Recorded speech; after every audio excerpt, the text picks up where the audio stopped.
Good evening, dear friends, and welcome to Watson's Margins. Edward here. Tell me, when you look at a familiar face across the room tonight, how certain are you that you truly know it? Watson once trusted a physician's steady hand for 8 quiet years before the truth beneath it stirred.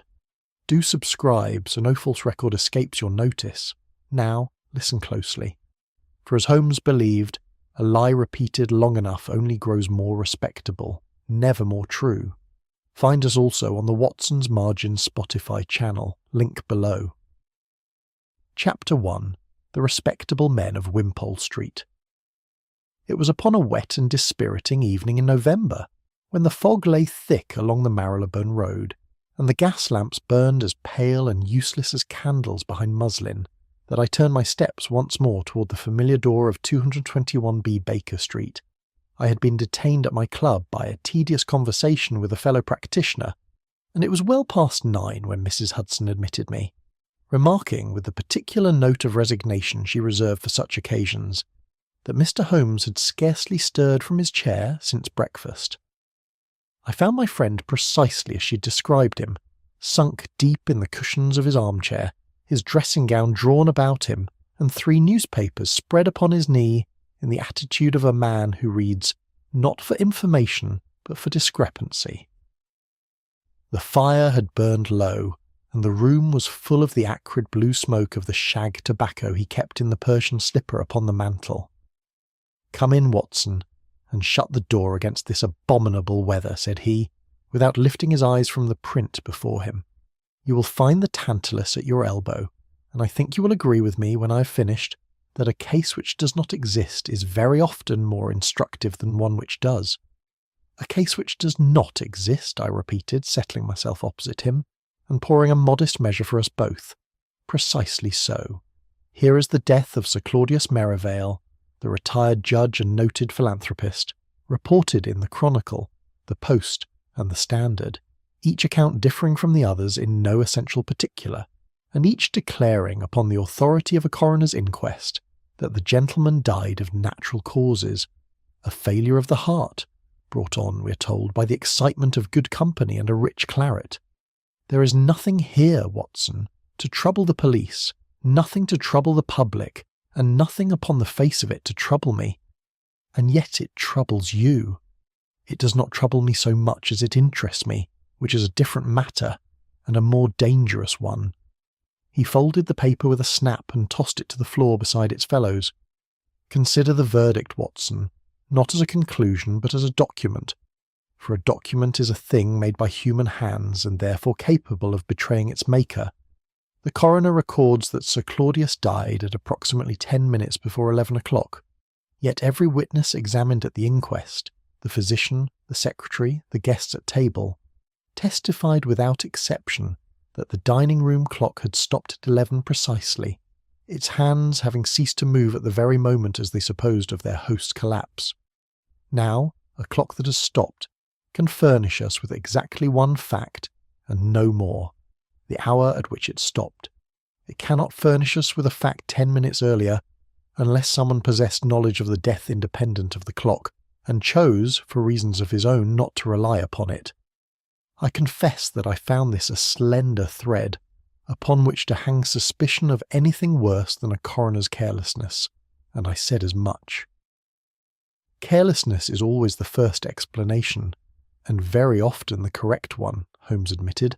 "I should have thought no more of it, had not a caller been announced not 20 minutes before your arrival, whose card I placed upon the mantel there beside the Persian slipper, and whose business, I think, will interest you more than my newspapers."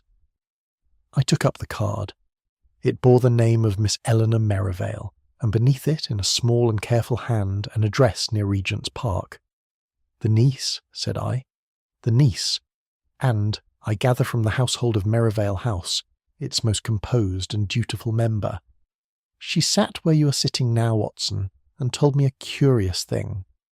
Some weeks before his death, Sir Claudius became convinced that an innocent man had been condemned in his own courtroom, 20 years since, upon testimony that was false.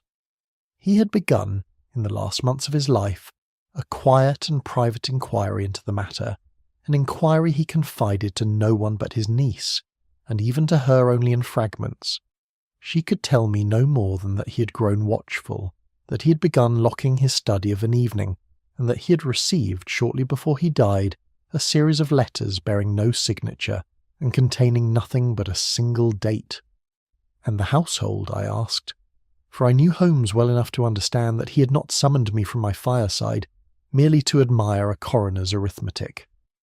A household, my dear Watson, of quite remarkable respectability. I have made a note of them. He drew a slip of paper from his waistcoat pocket and read from it in the dry, precise tone he reserved for matters of importance. Dr. Edmund Vale, the dead man's personal physician, a gentleman of excellent standing. Mr. Percival Trench, the coroner who conducted the inquest, a man of unimpeachable procedure. Julian Harcourt, barrister, and Sir Claudius's godson, engaged, though the family does not yet know it, to Miss Merivale herself. The Reverend Septimus Clay, a friend of 30 years' acquaintance and a noted worker among the poor. Mr. Ambrose Pell, the private secretary, discreet to the point of invisibility. And Colonel Hugh Varney, a decorated officer and companion of the dead man's youth. 7 persons, Watson, each with a reputation that would satisfy the strictest bishop, and not one of them, I venture to think, entirely what he appears. He rose then and reached for his pipe, and I saw in the set of his shoulders that familiar eagerness which no comfort of the fireside could long restrain. "You will come with me to Merivale House in the morning?" "You know that I will." "Good. I confess I begin to suspect, Watson, that we are dealing not with a death but with a masquerade, and that the most dangerous disguise a man may wear in this world of ours is not a false beard or a padded coat, but simply an excellent character. Respectability, my friend, is the one alibi that no policeman ever thinks to examine." With that he would say no more, but sat late into the night with his pipe and his thoughts, while I, less sanguine perhaps, but no less curious, retired at last to the old room upstairs that had so often served me in the years of our friendship, wondering what manner of household we should find behind the tall windows of Merivale House. Chapter 2. A House. Founded upon reputation. Merivale House stood back from the road behind a screen of plane trees, its windows tall and its stonework blackened by 50 winters of London soot, in that quiet and dignified quarter which lies within sound of the traffic of Regent's Park, without ever quite admitting to hearing it. We arrived a little after 10, the rain having given way overnight to a thin and searching mist, and were received at the door by a manservant whose face wore the particular gravity that servants adopt when a household has recently been visited by death and does not yet know how to arrange its features for ordinary callers. Miss Eleanor Merivale met us in the morning-room, and I own that I had expected from Holmes's account of her composure a woman of cold or perhaps calculating temperament. I found instead a young lady of perhaps 26, dressed in unrelieved black, whose calm was plainly not the absence of feeling but its careful discipline. She greeted Holmes as one greets a physician rather than a detective, with the air of a person who has resolved upon a course of action and means to see it through whatever the cost. "You will forgive the household, Mr. Holmes," she said, "if it does not receive you as freely as I should wish. My uncle's friends are none of them accustomed to having their word doubted, and I have not yet found a way to tell them that it is their word, and not merely the manner of his death that you have come to examine. It is generally the case, Miss Merivale, that persons of the highest character resent inquiry more bitterly than persons who have something definite to hide," said Holmes. "The guilty man expects to be suspected, and has his story ready. The merely respectable man has never troubled to prepare one, and takes the very fact of suspicion as a personal insult. But you spoke in your letter of anonymous correspondence. I should be glad to see it, if it has been kept." She produced from a small writing desk a single sheet of plain paper, unsigned, unaddressed but for the house, and bearing upon it nothing but a date, written in a hand disguised, I thought, by the deliberate slowness of its formation. The 14th of March, 1878. There were 3 such letters in all, said Miss Merivale, each identical, each arriving a fortnight apart. My uncle would say nothing of their meaning, save that the date belonged to a case tried in his own court, and that he had begun to fear he had convicted an innocent man upon the word of a witness who did not exist under his own name. The name of the case? Regina against Varden. A labourer, Mr. Holmes, one Elias Varden, convicted of the murder of his employer, a Mr. Cyrus Bell. He was hanged the following winter, protesting his innocence to the last, as I understand condemned men very often do. Not so often as popular report would suggest, Holmes observed, which makes the exceptions the more worthy of attention. Your uncle believed the man innocent. He believed, at the least, that a witness had sworn to a falsehood. He said to me only a week before he died, I have turned the words over so often that I believe I have them exact, that a dead man had worn another man's face for 20 years, and that he meant to see the face stripped away before he himself was very much older. Holmes received this with the particular stillness that I had learned, over years of companionship, to recognise as the outward sign of intense inward activity. He asked to see the room in which Sir Claudius had died, and Miss Merivale, with a composure that faltered only very slightly at the door, led us to the dining-room. It was a chamber of solid Victorian comfort, heavy with mahogany and old silver. The long table still laid, I was surprised to see, very nearly as it had been on the night of the tragedy, the family having apparently found it easier to leave the room untouched than to face the business of restoring it. Holmes moved about it with that swift, silent economy of motion which always put me in mind of a hunting animal, his eyes passing over table and sideboard and hearth with no appearance of haste and no waste of a single glance. "This glass," said he presently, lifting one of several still standing near the head of the table, "was your uncle's." It was. He held it to the light, sniffed at its rim, and touched the faint white residue at its base with the tip of one finger, which he then tasted with the briefest and most fastidious of gestures. "Medicinal bitters," he said, half to himself, "and in no small quantity. Was your uncle in the habit of taking such a preparation?" "Never that I knew of. Dr. Vale prescribed nothing of the kind. Indeed, he was most emphatic when I asked him that he had prescribed nothing at all that evening, Sir Claudius having complained of no complaint."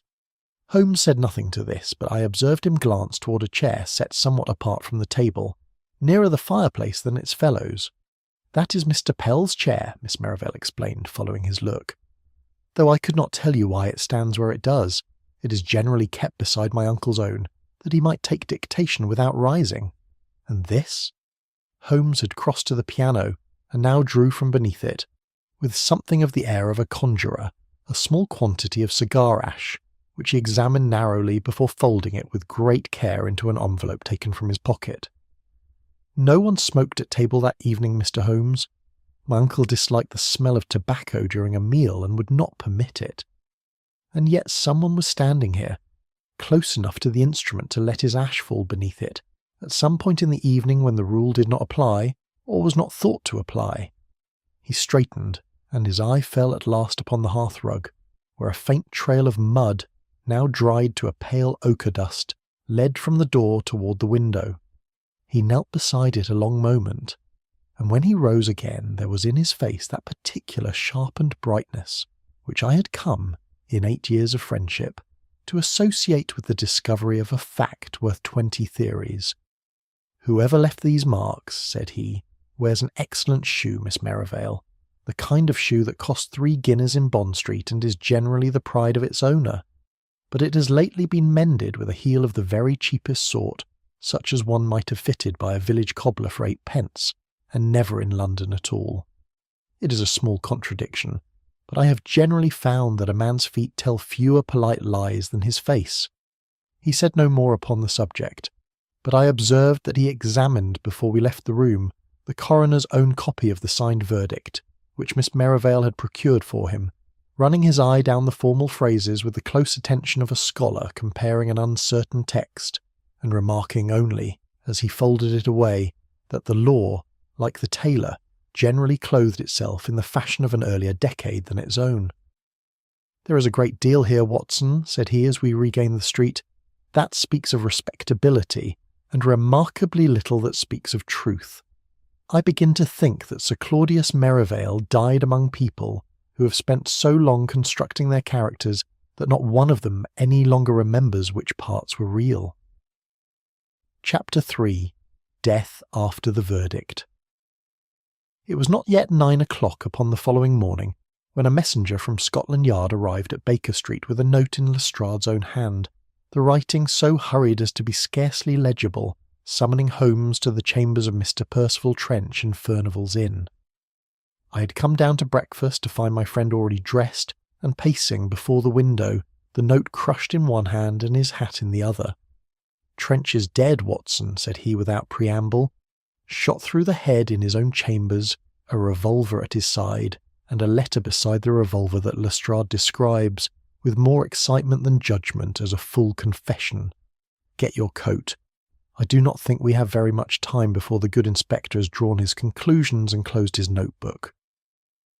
We found Furnival's Inn already disturbed by the small ugly commotion that violent death brings even to the quietest corners of legal London.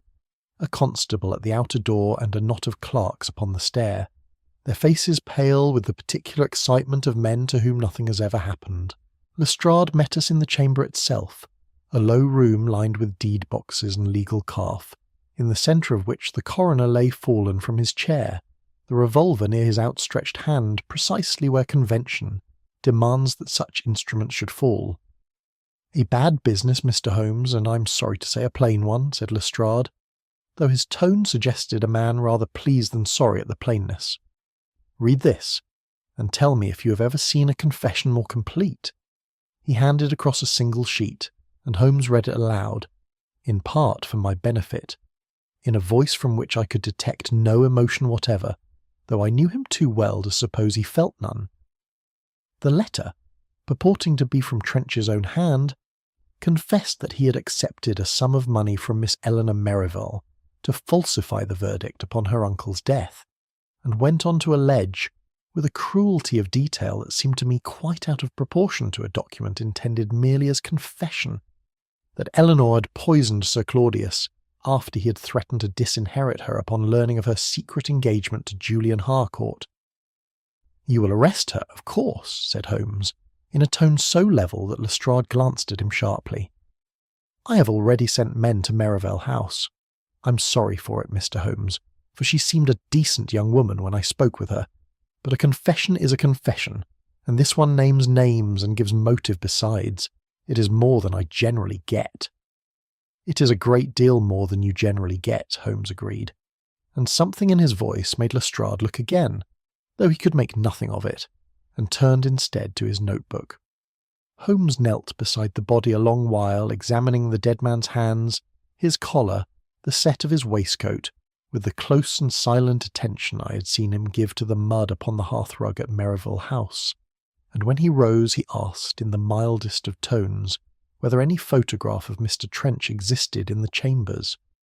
A clerk, white-faced and eager to be of use, produced one from the mantel-shelf. The coroner in his official robes taken, the clerk said, not 18 months since. Holmes studied it a long moment, then set it beside the body, and I saw his eyes travel from the photograph to the waistcoat and back again with a frown that deepened rather than cleared. "The waistcoat is buttoned wrong, Watson," said he quietly, drawing me a little aside. "In the photograph, and I am assured by the clerk that it was his invariable habit, Trench buttoned from the bottom upward, a soldier's trick learned, I am told, in his youth in a volunteer regiment, and never abandoned. This waistcoat is buttoned from the top, in the continental fashion. A man dying by his own hand does not generally trouble to dress himself against the custom of 30 years, nor does anyone else trouble to do it for him, unless the body was dressed by someone unfamiliar with the dead man's habits, after the fact, and in some haste." He turned next to the confession itself, holding it to the window light. "Observe the capitals, Watson. They are formed correctly, but with the small hesitation of a copyist rather than the free hand of a man writing under the pressure of genuine feeling. guilt, remorse, whatever you wish to call it. A man confessing to murder does not pause to consider the architecture of his letters. And here, he tapped the word with one long finger, he has written judgment without the middle E, in the American fashion. I made a particular study of Trench's correspondence with the coroner's office, not 2 hours past, while you were still at your breakfast, Watson, and in every instance he wrote judgment in the English way, the E retained. A small thing, but small things are the very stuff of forgery, for the forger labours so hard over the great effects that he forgets the little habits a man never thinks about at all. Lestrade, overhearing the last of this, came across with the frown of a man who feels a good arrest slipping from his grasp. You are not suggesting the letter is a forgery, Mr. Holmes. The hand is his own, or near enough that his own clerk could not tell the difference. I am suggesting a great deal more than that, Inspector, though I shall want a little time before I say it plainly. Tell me, does the paper strike you as new? Lestrade held it up, uncomprehending, and Holmes took it back with a faint sigh, the sigh of a teacher whose pupil has missed the obvious. There is a watermark here, very faint, from Ansell and Grieve, stationers, of Chancery Lane. I happen to know that firm closed its doors some 12 years since, the partners having retired to Brighton, where I believe they yet live in blameless obscurity. A dying man does not generally reach in his last moments for paper a dozen years out of print, unless it is the only paper to hand, or unless the letter was written a long time before the moment it was meant to represent, by someone who had no fresher stock at his disposal. He straightened and looked down at the body with an expression I can only describe as sombre. I do not think, Lestrade, that this is Percival Trench at all, or if it is, that he died in the manner or for the reasons this letter would have us believe. I should be obliged if you would delay the arrest of Miss Merivale until I have had the opportunity to examine the matter a little further. A confession that arrives so conveniently and confesses so much is generally the manufacture of a mind more concerned with our satisfaction than with the truth. Lestrade, though plainly unconvinced, was sufficiently acquainted with my friend's record to hesitate, and it was upon that hesitation, so narrowly won, that the whole future course of the inquiry was to depend. Chapter 4. The Gentleman with the Provincial Voice. Lestrade's hesitation brought us, in the end, 2 clear days before the machinery of the law could be persuaded to move against Eleanor Merivale, and Holmes spent the greater part of them at Merivale House, interviewing one by one and in the strictest privacy every soul who had sat at Sir Claudius's table on the night of his death. I attended him throughout, and though I can lay no claim to his particular gifts of observation, I flatter myself that 8 years in his company had taught me at least to watch where he watched, even if I could seldom see what he saw there. We began with Dr. Edmund Vale, a spare, grey-whiskered gentleman of perhaps 55, whose manner was all that one could wish in a physician of good practice, grave, measured, and faintly weary, as though the cares of other men's bodies had worn something from his own vitality. He answered Holmes's questions with the smooth precision of a man well accustomed to giving evidence, his voice carrying the particular flattened vowels of a London medical education, and I own I could see nothing in him to justify the close attention Holmes was plainly giving to every syllable. It was only toward the close of the interview that anything untoward occurred. Holmes, in the act of returning a small medicine bottle he had asked to examine, one of several such bottles Dr. Vale carried in his bag, contrived, whether by design or genuine mischance I could not then tell, to let it slip from his fingers and shatter upon the hearth. Dr. Vale started violently, as any man might, and exclaimed, in a voice quite unlike the one he had used not a moment before, but that's a bonny waste of good tincture," an expression and an accent with it that belonged unmistakably to the pit villages of Durham and not to any drawing-room south of York. He recovered himself at once, apologised for his clumsiness in a tone once more smooth and southern, and Holmes made no remark upon the matter beyond a murmured word of regret for the bottle. But I saw his eyes rest upon the physician a moment longer than courtesy required, and I understood that something of significance had passed between them, though its meaning was not yet clear to me. Ambrose Pell we found altogether more difficult to draw out. A small, neat, colourless man, the kind one might pass a dozen times upon a staircase without retaining any particular image of his face. He answered every question with the guarded precision of a man long trained to discretion, and declared, when Holmes asked directly, that he had never to his knowledge met Mr. Trench before the morning of the inquest. "And yet," said Holmes, "you knew, I think, that the coroner disliked the scent of lilies, and that he was in the habit of carrying cloves in his waistcoat pocket to disguise the smell of tobacco upon his breath. These are not things one learns from a single, formal interview conducted across a coroner's table." Pell's composure did not break, but I saw his hand, resting upon the arm of his chair, close very slowly upon itself. "One hears things, Mr. Holmes, in a household such as this. Servants talk and secretaries listen, whether they wish to or no." "No doubt," said Holmes, and pressed the matter no further, though I could see he had marked the answer for what it was worth, and set it carefully aside. It was the Reverend Septimus Clay who furnished us with the most startling intelligence of that long afternoon. A round, kindly, somewhat absent gentleman, he seemed almost apologetic at having anything of substance to relate, and prefaced his account with a great deal of hesitation before at last confessing that he had, upon the afternoon before Sir Claudius's death, overheard voices raised in the study, Sir Claudius's own, and another he could not certainly place, though he believed it to be Julian Harcourt's. "What was said?" Holmes asked. "I heard but one sentence clearly, Mr. Holmes, and it has troubled my sleep since. The visitor said, 'You condemned him once, and you shall not condemn me again.' I confess I thought little of it at the time, an old legal grievance, I supposed, for Sir Claudius had sat upon the bench many years, and such words are not so uncommon from a disappointed litigant. But since his death I have wondered.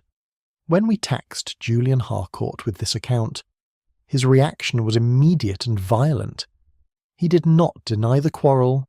Indeed, he admitted freely to a bitter exchange with Sir Claudius over his secret engagement to Eleanor, of which the old judge had only just learned, and which he had received, Julian said, with a coldness that had astonished and wounded him. But he denied absolutely having visited the house upon the afternoon in question, declaring that he had been at his chambers in the Temple until past 6, a fact he insisted his clerk could confirm.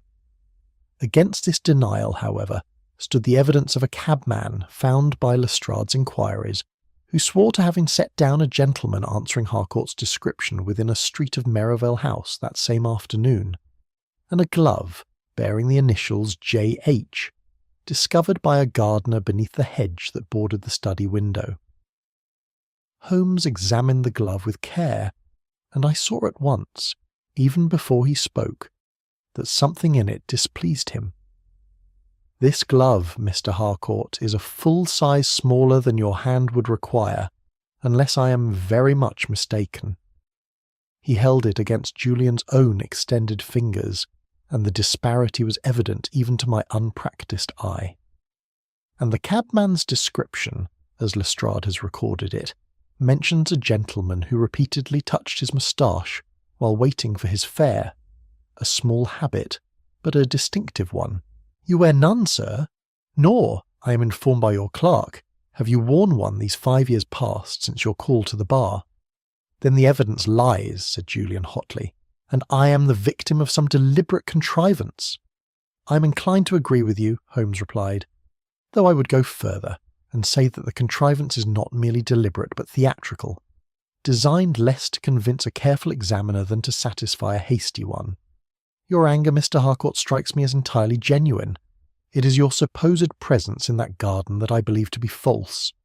It was Mrs. Hudson's own scullery maid, oddly enough, for she had come to Merivale House to assist during the crisis, her sister being under housemaid there, who furnished the final curiosity of that day's inquiry, remarking to me quite without design that one of the gentlemen at dinner had pronounced the word coroner in a manner she had never heard in London, laying a strange weight upon the second syllable that reminded her, she said, of an uncle from the north country.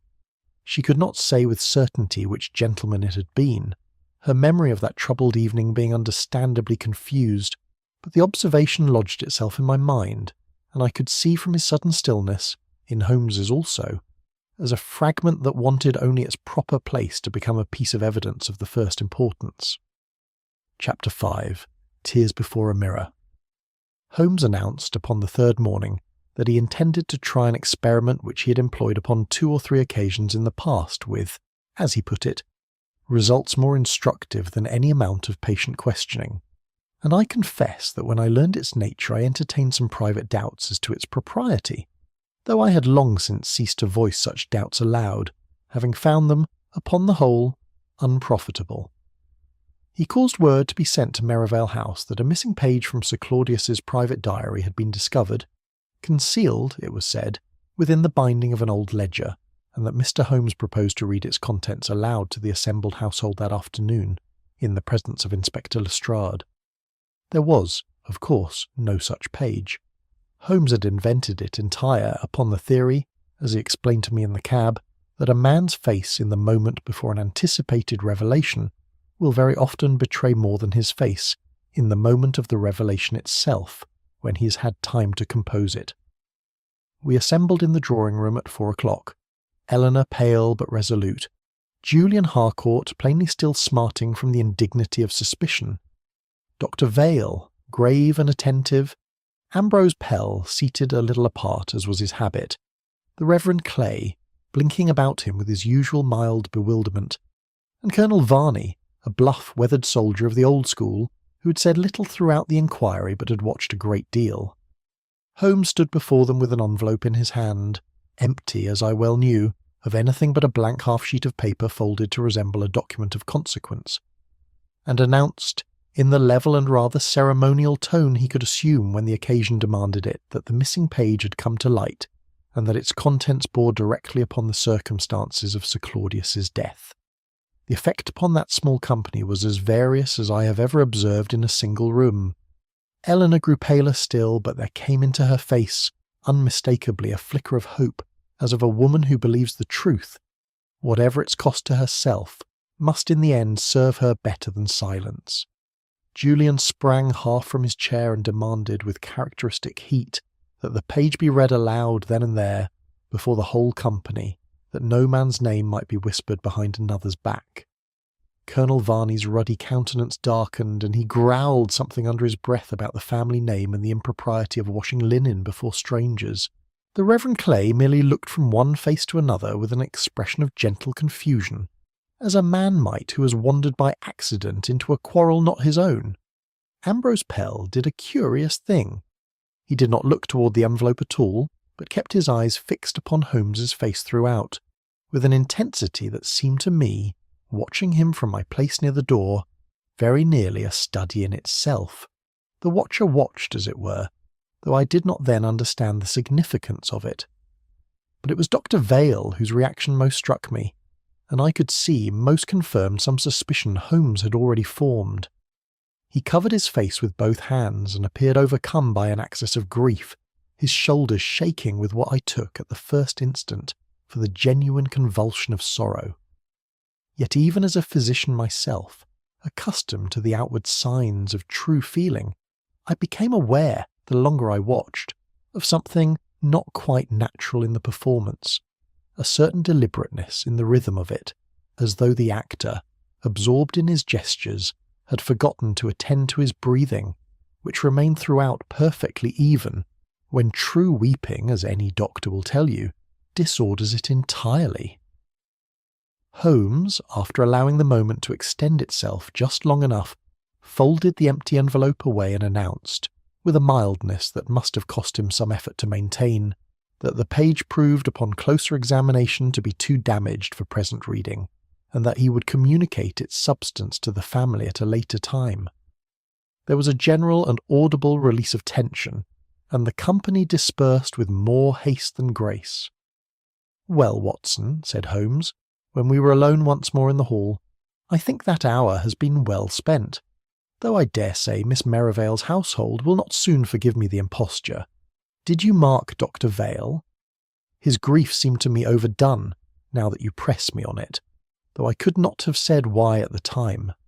His shoulders moved before his breathing changed, Watson. That is the whole of the matter in a sentence. A man overtaken by genuine emotion loses control of his breath first, and his outward gestures follow after, often confusedly. Dr. Vale composed his gestures with the deliberation of an actor arranging his limbs for effect, and only afterward, as an afterthought, rubbed at eyes that had shed no tear whatever. I have seen weeping enough in my profession, false and true both, to know the difference at a glance. And Pell? He showed no grief at all. No, and that is curious in its own way, for I do not think his indifference sincere either. I have had him watch these 2 days past, Watson, and I have learned a little of his history that was not, I think, meant to come to my attention. His father was imprisoned for debt some 15 years ago, a fact he has laboured with some success to bury beneath an unimpeachable career of quiet service. I believe that someone in this house has known that fact and has used it to purchase his silence upon some matter he would otherwise have brought to Sir Claudius. His watching of me this afternoon, rather than of my invented document, tells me that his fear is not of what the page might contain, but of what I myself might already know. We had, besides, a further discovery that day, procured through Holmes's inquiries at the offices of an old legal periodical where the report of the Varden trial, 20 years buried, had at last been unearthed. Among the photographs of witnesses that accompanied the printed account, for the case had occasioned some small sensation in its day, there appeared a young medical attendant named Nathaniel Crowe, who had testified as to the hour of Cyrus Bell's death, and whose evidence, more than any other, had destroyed the alibi upon which Elias Varden's defence had rested.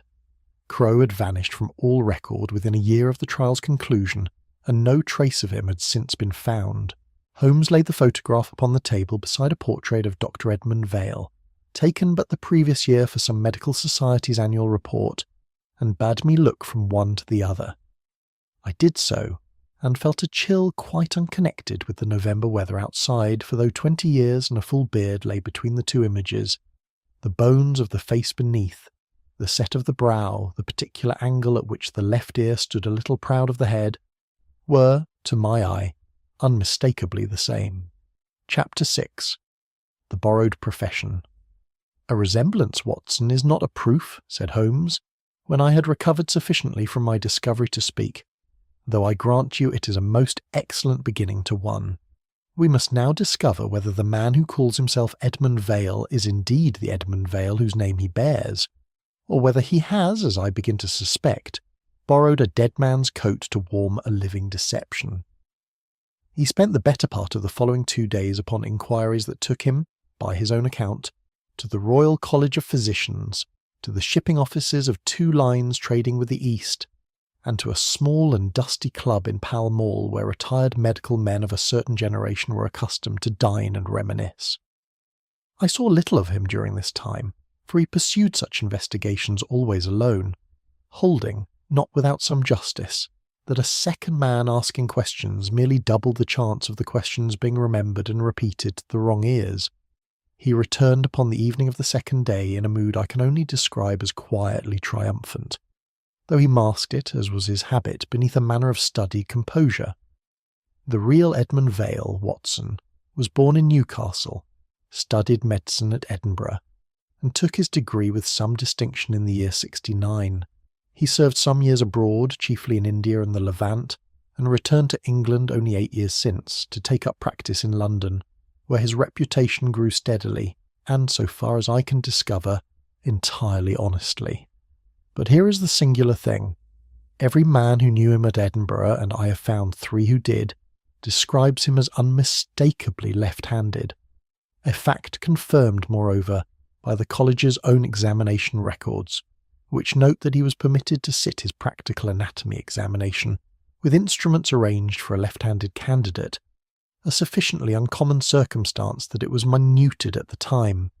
He was, further, a devoted user of snuff, carrying always, I am told, a particular silver box that had belonged to his father, and he was somewhat deaf in the right ear, the legacy, it seems, of a fever taken in his student days. And the Dr. Vale of Merivale House writes with his right hand, as we have both observed at close quarters, dislikes snuff so heartily that he will not permit it in his consulting rooms, a fact I confirmed through his own dispensing chemist, and turns, I notice particularly during our interview, his right ear toward any speaker whose voice is pitched low, which is to say, he favours the very ear that the true Vale he could scarcely have used for such a purpose. 3 contradictions, Watson, upon 3 separate and independent points, is a great many more than chance or coincidence will comfortably explain. He produced, with something of the satisfaction of a conjurer completing his trick, a photograph procured from the Medical College's own archive, a group portrait of some society of students, taken, the inscription informed us, in the year 1876.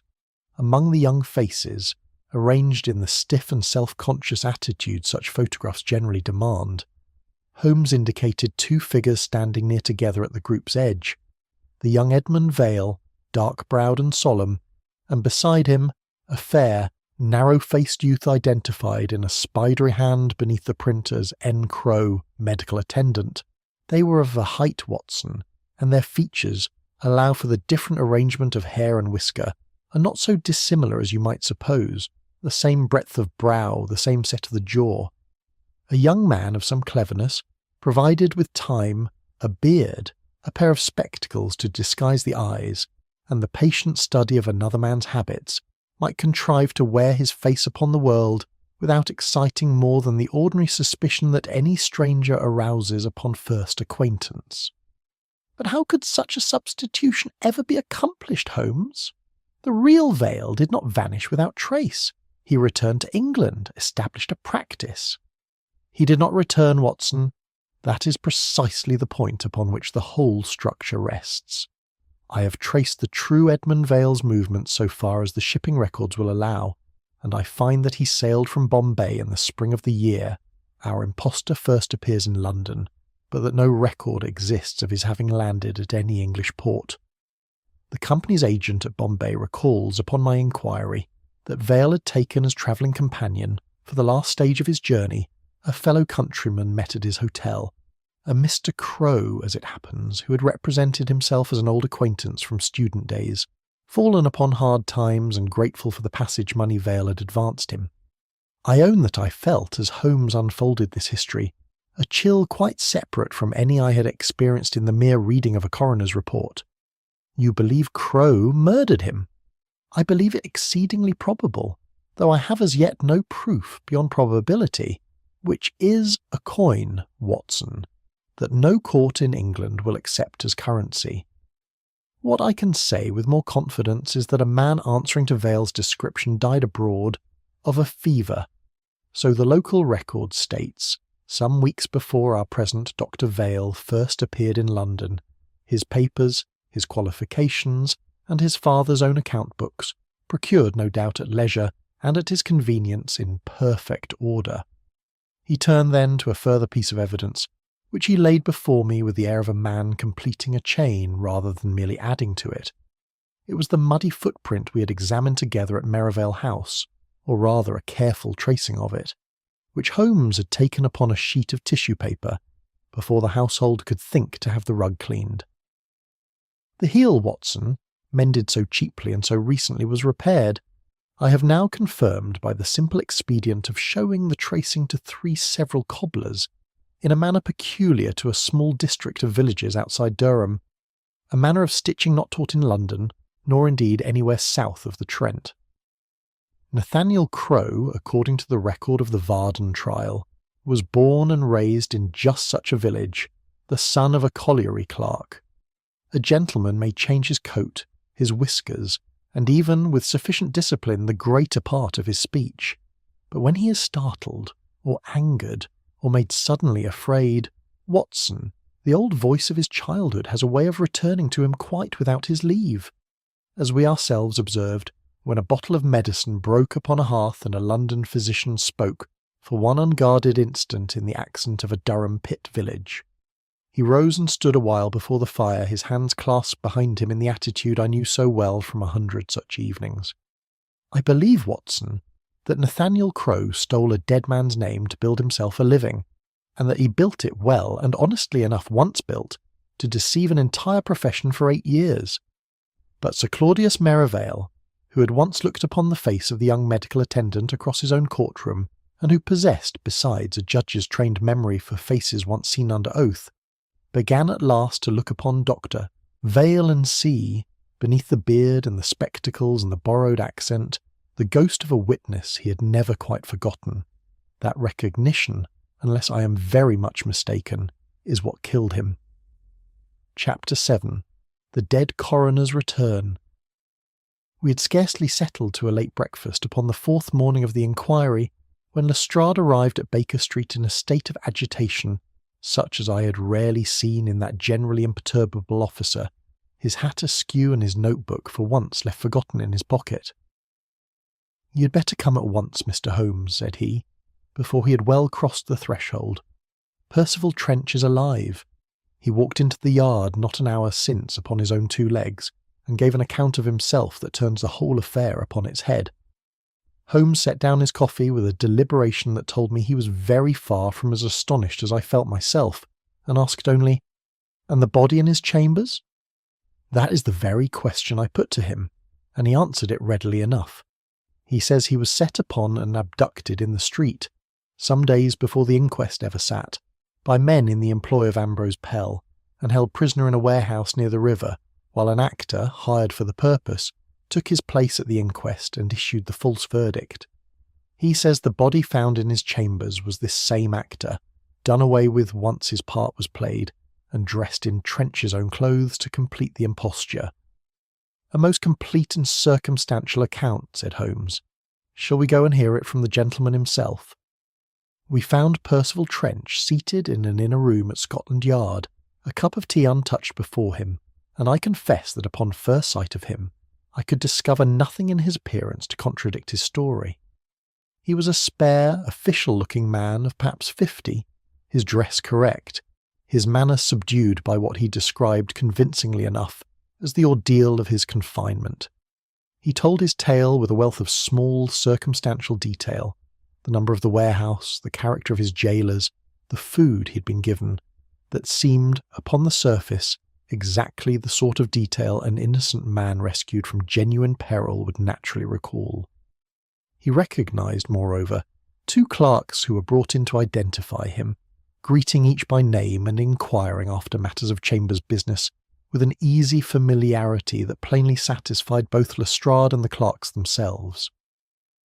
When asked to write his name, he produced a signature that an expert summoned from the Yard's own records department pronounced, after careful comparison, indistinguishable from specimens taken from his files. Ambrose Pell, meanwhile, was placed under arrest upon Trench's accusation, supported by a packet of letters that Trench had brought with him, purporting to show that Pell had for some months been extracting money from Sir Claudius under threat of exposing some unspecified irregularity, and had latterly conceived the scheme of murdering his employer outright, and securing, through a forged codicil to the will, a substantial legacy for himself. Lestrade could scarcely contain his satisfaction. "There is your mystery solved entire, Mr. Holmes, and I own I'm relieved to have it so, for I'd begun to fear we should never see the bottom of it. Pell hired the actor, Pell murdered him to close his mouth, and Pell, I make no doubt, poisoned Sir Claudius himself, whatever your bitters and your footprints may have suggested to the contrary." To my very great surprise, Holmes offered no immediate contradiction. He congratulated Lestrade with every appearance of sincerity upon the swift conclusion of so troublesome a case, examined the letters produced against Pell with an attention that seemed to me entirely conventional, and permitted the wretched secretary to be led away without the smallest word of protest. It was only when we had left the building, and were some distance along the embankment in the thin winter sunlight, that his true feeling declared itself. "You believe none of it," said I, for I knew him too well by now to be deceived by so complete a performance of satisfaction. "I believe scarcely a word of it, Watson, though I confess it was very well done. well enough that I thought it prudent to let our friend suppose himself entirely successful. For a man who believes he has triumphed grows careless in a manner that a man still fighting for his life never does.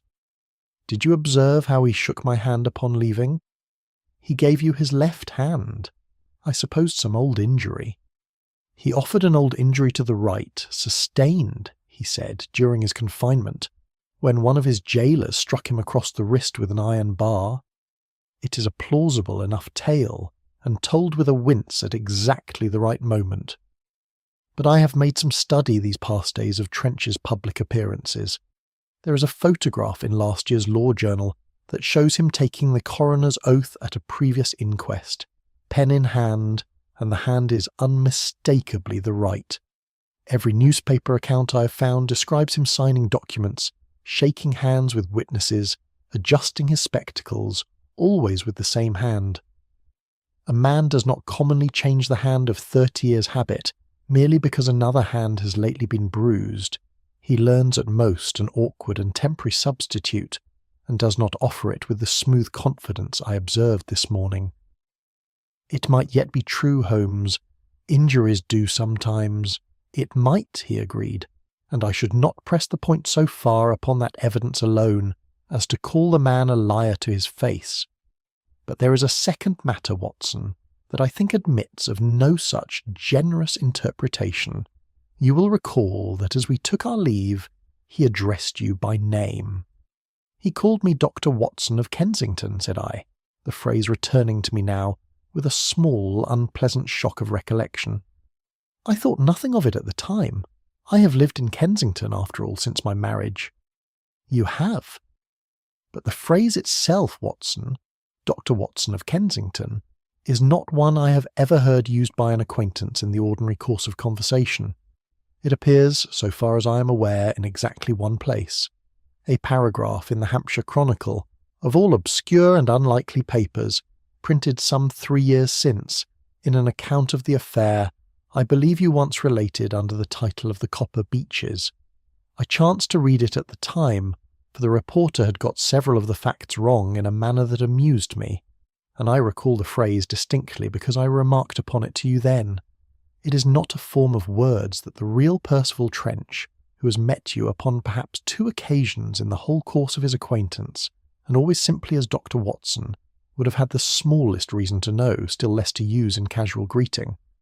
It is, however, precisely the sort of detail a careful student might unearth in the course of preparing himself, at leisure, to impersonate a man he had never actually met, a student who had researched not only Trench's history, but the history of those he expected to encounter in Trench's company. I own that a chill passed over me at this, colder than any November wind off the river. Then the man we have just left is not Percival Trench, said Holmes quietly, any more than the gentleman who conducted Sir Claudius's inquest was Percival Trench. I begin to suspect, Watson, that we are dealing with a conspiracy of quite remarkable patience and theatrical skill, one that has now provided us with a rescued coroner and a convenient scapegoat in the same morning's work, in the evident hope that we should close our notebooks and trouble ourselves no further. We must be very careful, my friend, to give no sign that we have not. Chapter 8. 3 Men and 1 Face. If the man now lodged at Scotland Yard is not Percival Trench, said I, as we walked back toward Baker Street through streets grown suddenly in my imagination, full of watchful and unfamiliar faces, then who, in heaven's name, is he? And what has become of the true coroner? I think we need not look far for an answer to your second question, Watson, though it grieves me to say it. The body found in Trench's chambers, which we were both too ready upon Lestrade's assurance to accept as some hired actor discarded once his part was played, I begin to believe it was the true Percival Trench after all, and that the actor's part was played not by a dead man, but by the very much living gentleman we interviewed this morning. But the confession letter, the American spelling, the wrong buttons upon the waistcoat, were evidence, Watson, not of an actor's death, but of an actor's clumsy attempt to dress a murdered man in a manner that would pass a hurried inspection. Consider the sequence of events as it must actually have occurred. rather than as it was designed to appear. Trench discovers, at some point after the inquest, that the verdict issued under his name was not his own doing, that some other man had sat in his place and signed his name to a falsehood. He is not a man to let such a matter rest. His profession, whatever else may be said of it, generally attracts those with some regard for the correctness of the record. He begins, we may suppose, to make inquiries of his own, and in doing so he seals his fate, for the conspiracy cannot afford to have the true coroner at liberty, contradicting a verdict already sworn and settled. Then he was murdered to silence him. I believe so, and his body dressed after death to resemble a suicide, with a forged confession laid beside him, calculated to destroy Eleanor Merivale's character along with her liberty, and to close the case in the most convenient manner conceivable. It very nearly succeeded, Watson. Had Lestrade's zeal not been tempered, however reluctantly, by my own scepticism, Miss Merivale would this day be lodged in a cell, and the true murderer left entirely at his leisure. He said no more upon the subject until we had regained our own sitting-room, where he flung himself into his chair and sat some minutes in a silence so profound that I forbore to disturb it. When at last he spoke, it was to ask me whether I had ever, in the course of my varied acquaintance, encountered the name of Silas Rudge. I confessed I had not. He was, until some 3 years since, a moderately successful actor of the provincial circuits, Yorkshire chiefly, and the smaller Lancashire towns, celebrated according to 2 theatrical managers I've consulted this afternoon while you took your luncheon, for a particular gift of mimicry that made him invaluable in productions requiring an actor to sustain more than one character, or to reproduce for comic effect the mannerisms of well-known public men. He vanished from the provincial stage rather suddenly some 18 months ago, and has not, so far as my inquiries extend, appeared upon any bill since. You believe he is our returned coroner? I am nearly certain of it, though certainty of that particular kind is not yet proof that will satisfy a jury. I put him to several small tests this morning, Watson, while you were occupied in admiring the completeness of his story, and he failed every one of them in some small particular, though I flatter myself that none but a very close observer would have marked the failures. What tests, Holmes? I asked him, in the most casual manner imaginable, whether the fire in his private room at the Chambers still smoked as badly as it always had, a fault I had learned from his own clerk that very morning, occasioned by a fault in the flue that Trench had complained of for years and never troubled to have mended, it being, he always said, too small a discomfort to justify the disturbance of workmen among his papers. Our friend agreed at once that the fire smoked abominably, and complained of it at some length.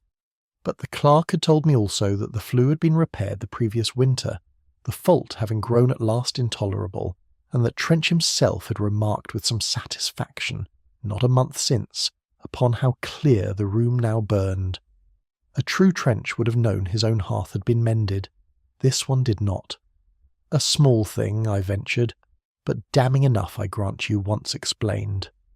There is more. His collar, Watson, did you remark it? I confess I did not look so closely. He wears a collar cut higher and stiffer than the fashion generally allows, and higher, I'm assured by his own tailor, whom I visited this afternoon under pretence of ordering a similar article for myself, than Trench had ever ordered in 15 years of custom. Such a collar serves a particular purpose upon the stage, where it is worn to conceal the spirit gum and consequent irritation that a false beard or altered whisker leaves upon the throat and jaw of an actor who has worn such an appliance for some days together. I observed, moreover, a faint but unmistakable trace of theatrical hair dye behind his left ear, of a shade one does not generally require for hair that has grown grey by nature, rather than by the deliberate application of art. And his hand, the supposed injury, shows none of the wasting of muscle that even a recent and severe injury generally produces, a fact I confirmed by the simple means of grasping it rather more firmly than courtesy required, and observing that the grip, though offered with a wince, was in fact perfectly sound. Finally, Watson, and this, I confess, amused me even in the gravity of the moment.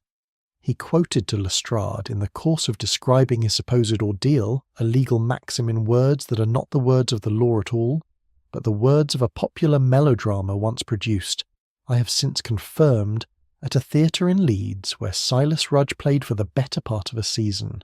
A true lawyer quotes the law, an actor under pressure quotes the stage, for it is the stage, and not the courtroom, that has furnished him his deepest and most instinctive rehearsal.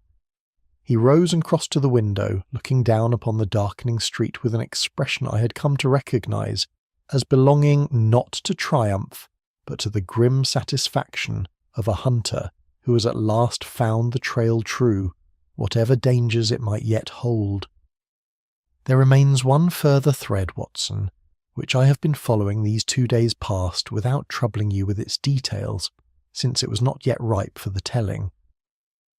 The letters produced against poor Pell this morning were typed, every one of them, upon Sir Claudius's own machine, a fact easily enough established, for the letter E strikes always a shade below the line upon that particular instrument, a fault of the type bar that I noted during our very first visit to the house, but the typist, whoever he was, struck the damaged key with a force and a frequency that suggests a man unfamiliar with the machine's particular fault, hammering at a defect he did not know to expect, rather than a secretary who had used that same machine daily for years and would long since have learned to spare it. I have, besides, traced a series of payments, small, regular, and carefully disguised as consultation fees, from Dr. Vale's own account to a theatrical agent in Holborn, over a period beginning some 4 months before Sir Claudius Merivale ever sat down to his last dinner. I think, Watson, that we are very nearly ready to bring this business to its conclusion, provided we can persuade our actor friend that his performance has been received with the applause he imagines it deserves, for just a little while longer. Chapter 9. The Man Who Survived Himself. Holmes chose the drawing-room of Merivale House itself for the final unfolding of the case, declaring that a truth so long buried beneath the manners of that particular household ought, in justice, to be exhumed within its own walls. He arranged through Lestrade that the false trench should be brought from Scotland Yard under a pretext of confronting Ambrose Pell with certain new evidence, and it was in that quiet, lamp-lit room, heavy with the same mahogany solidity that had struck me on our first visit, that the whole company assembled upon a wet evening some 10 days after Sir Claudius Merivale had been found dead at his own table. Lestrade stood near the door with 2 constables, plainly uneasy at proceedings he did not yet fully understand, but had consented to allow upon the strength of Holmes's insistence. Eleanor sat beside Julian Harcourt. Her hand, I noticed, resting quite openly now in his, the pretence of secrecy having become, in the shadow of greater matters, no longer worth maintaining. Ambrose Pell, released that very afternoon upon Holmes's representations to the authorities, sat apart as always, his face still carrying the grey exhaustion of a man who has looked closely upon his own destruction. The Reverend Clay fidgeted with his watch-chain.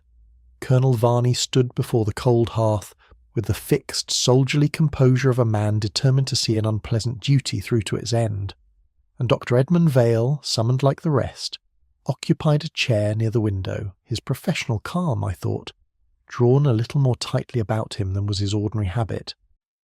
Holmes began without preamble. I have brought you together, ladies and gentlemen, to correct a record that has been falsified not once, but 3 times over in the space of a fortnight. Falsified first in a coroner's verdict, falsified again in a confession that never issued from the hand it claimed, and falsified a 3rd time this very week, in the person of a coroner who returned from the dead to accuse an innocent man. He turned toward the window. You will forgive me, Mr. Rudge, if I no longer address you as Trench. I think we have both grown a little weary of the fiction. The man started as though struck, and I saw in that single unguarded instant the smooth official manner he had worn at Scotland Yard fall away like a discarded coat, leaving beneath it something harder and more watchful. I do not know what you mean, sir. I think you do. You are Silas Rudge, lately of the Yorkshire circuit, engaged some months since by the gentleman now sitting near that window to play, in succession, the parts of a coroner who never doubted, and afterward of a coroner miraculously restored, both performances designed to conceal the fact that the true Percival Trench lies dead by the hand of your employer, and that his body, not yours, was found in his own chambers, dressed after death to resemble a suicide it was never permitted to commit. Julian Harcourt came half out of his chair, and Eleanor gave a small stifled cry, but it was toward Dr. Vale that every eye in the room now turned, and I saw that gentleman's composed face undergo, in the space of a few seconds, a change more terrible than any I had yet witnessed in the course of that strange inquiry. "Your name," Holmes continued, addressing him directly now, in a voice from which all softness had gone, "is not Edmund Vale. You were born Nathaniel Crowe, in a colliery village outside Durham, and you gave false testimony 20 years ago at the trial of Elias Varden for the murder of Cyrus Bell, swearing to an hour of death that you knew to be untrue, in exchange, I do not doubt, for money paid you by the true murderer of Bell, whose name Sir Claudius Merivale had very nearly succeeded in uncovering before his own death silenced the inquiry. Crowe, for I shall call him henceforth by his true name, rose slowly from his chair, and when he spoke it was in a voice from which the smooth London vowels had entirely departed, leaving bare the flat, hard accent of his childhood. "You cannot prove it," said he.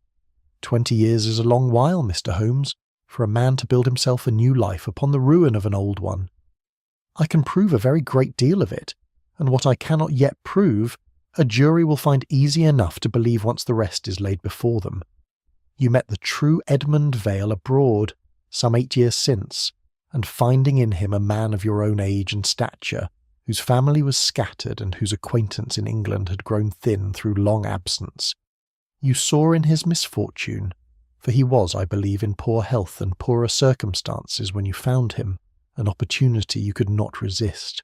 He died, whether by fever as the record states or by some less natural means, I leave others to determine, and you returned to England in his name, with his papers, his qualifications, and in time his very career, built up stone by careful stone through 8 years of discipline that I do not deny required a certain quality of intellect to sustain. "And if I did," said Crowe, with a sudden bitter defiance, "what of it? I harmed no one by it. I healed the sick as honestly under his name as I could have under my own. More honestly, perhaps, for his name opened doors that Nathaniel Crowe's never would have." "You harmed no one," Holmes returned, "until Sir Claudius Merivale, who possessed a judge's memory for the face of a witness once examined under oath, began to look upon Dr. Vale, and see, beneath the beard and the borrowed manner, the ghost of the young medical attendant who had sworn away Elias Varden's life 20 years before. He began his own quiet inquiry, not yet certain, but suspecting enough to be dangerous, and you, fearing exposure not merely as a perjurer, but as an impostor whose entire position in the world was built upon a dead man's bones, resolved that his inquiry must end with his life. You cannot know how he died. I know a great deal of how he died, though I shall spare this company the physician's detail of it. You administered, during dinner, a preparation calculated to mimic the failure of an aging heart, a preparation your medical knowledge made easy enough to procure and to disguise. We found its traces in the very glass from which he drank. You had, besides, arranged already, through payments to Mr. Rudge here that I have traced through a Holborn theatrical agent, the means of controlling the inquest that must inevitably follow, so that whatever verdict the true coroner returned, it might be overwritten by one more convenient to your purpose. When Percival Trench proved himself less pliable than you had hoped, and began to suspect the substitution practised upon his own inquest, you murdered him also, and staged his death to implicate first Eleanor Merivale, and when that scheme grew too dangerous to sustain, Mr. Pell in her place. It was at this point that Crowe's composure, already badly shaken, broke entirely. He made a sudden movement toward the door, but Lestrade's constables were before him, and he was borne back into the centre of the room, his London manner gone utterly now, his voice risen into the flat, hard cadence of the Durham pit villages he had spent 20 years disowning. "Nathaniel Crowe," said Holmes quietly into the silence that followed. "I think we have heard enough. Chapter 10. The Correction of the Record." Nathaniel Crowe and Silas Rudge were both committed for trial within the week, the one upon a charge of murder that admitted in the end of no serious defence, and the other as an accessory whose theatrical gifts had very nearly served to send an innocent woman to the gallows in his stead. I attended the proceedings so far as my professional duties allowed, and I confess I found little pleasure in watching a man of undoubted intellect and, in his stolen profession, undoubted skill, brought at last to answer for a deception built with such patience and sustained with such discipline over so many years. The fabricated verdict that had first drawn Holmes's attention to the matter was formally set aside, and a new inquest, conducted this time by a coroner whose identity admitted of no question, established beyond dispute that Sir Claudius Merivale had died by poison, administered by the physician he had trusted for years, without once suspecting that the trust itself was the elaborate manufacture of a murderer's design. Ambrose Pell was cleared of every imputation that had been cast upon him, and I own that I felt some sympathy for that quiet, colourless man when the truth of his silence came fully to light. He had discovered, some months before Sir Claudius's death, certain irregularities in the household accounts that pointed toward Crowe's deception, though he had not then understood their full significance, and had said nothing, fearing that any inquiry must inevitably expose the one secret he had spent his career concealing, his father's imprisonment for debt, a fact that Crowe himself, once he learned of it, had not scrupled to use as a lever against the secretary's conscience. Holmes pronounced his silence cowardly, but declined, with a gentleness I did not always associate with him, to call it criminal, and I believe the law, when the matter came before it, took the same merciful view. Julian Harcourt's temper, so nearly fatal to his own cause, and to Eleanor's besides, was understood at last for what it truly was, not the guilty violence of a man exposed, but the raw and ungoverned devotion of one who could not bear to see the woman he loved accused of a crime he knew, with the whole of his heart, she had never committed. He and Eleanor were married the following spring, in a quiet ceremony that Holmes and I were both privileged to attend, though I recall my friend remarking, with the dry humour he reserved for such occasions, that he had rarely known a courtship conducted under quite so many false arrests. There remained the older wrong, the wrong that had set the whole tragedy in motion 20 years before it ever touched Merivale House. Among Sir Claudius's private papers, preserved with the meticulous care of a man who had spent a lifetime valuing evidence above sentiment, Holmes discovered the fruits of the dead judge's own patient inquiry. Notes, correspondence, and at last, a name. That of a wealthy manufacturer, long since removed beyond the reach of any earthly court by death, who had in truth murdered Cyrus Bell over a matter of disputed debt, and who had purchased Nathaniel Crowe's false testimony to secure another man's neck in place of his own. Elias Varden's conviction was posthumously reviewed and formally quashed, and his surviving daughter, a woman grown old in the shadow of her father's disgrace, received at last an official acknowledgment of the wrong done him, together with such compensation as the law, tardy though it had been, could still provide. Percival Trench's own reputation, so cruelly used both in life and after it, was restored entire when the full circumstances of his death became known, and I was glad to learn that his colleagues at the bar subscribed, in his memory, to a fund for the benefit of his widow, a gesture that seemed to me, small as it was against the scale of the injustice done him, at least a beginning of proper correction. Dr. Edmund Vale, the true physician whose very identity had been stolen to clothe a murderer, was likewise remembered, his family in the north receiving at last some accounting of the fate that had overtaken him abroad, and some restoration of the honour that had been, without his knowledge or consent, so grievously misused. Holmes and I returned to Baker Street on the evening the inquiry was formally closed, and I found myself, as the fire burned low and the fog pressed once more against the windows, turning the whole strange history over in my mind with something more than professional curiosity.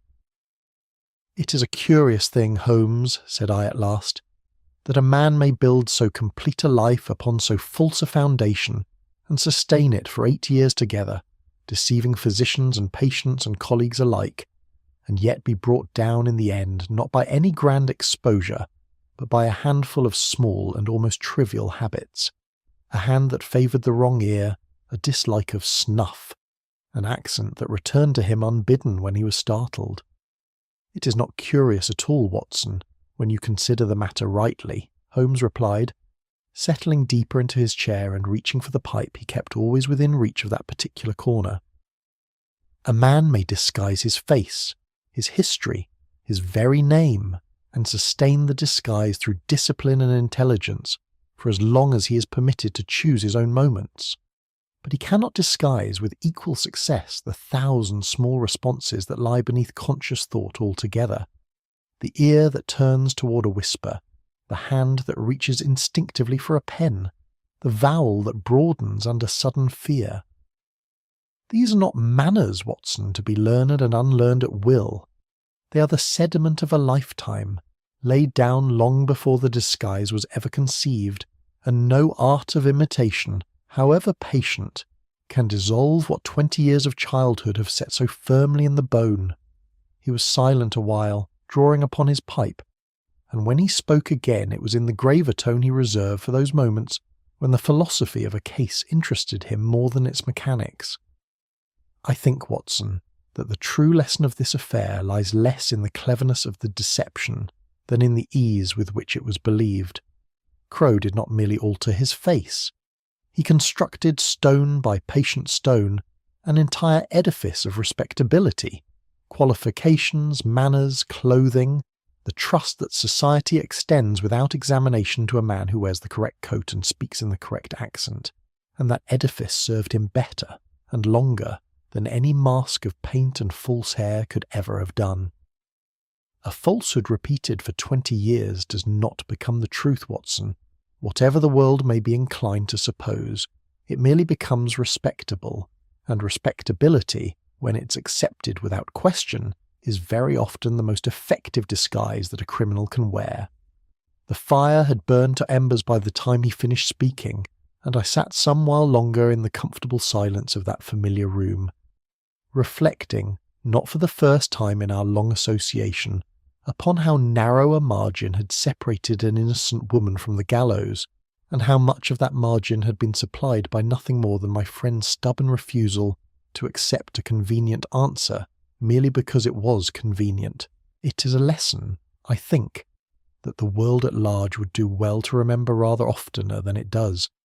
But the world, as Holmes himself was fond of observing, generally prefers its mysteries solved quickly to solved rightly, and it is only in the quiet persistence of men who insist upon the latter that justice, however tardily, is at last done.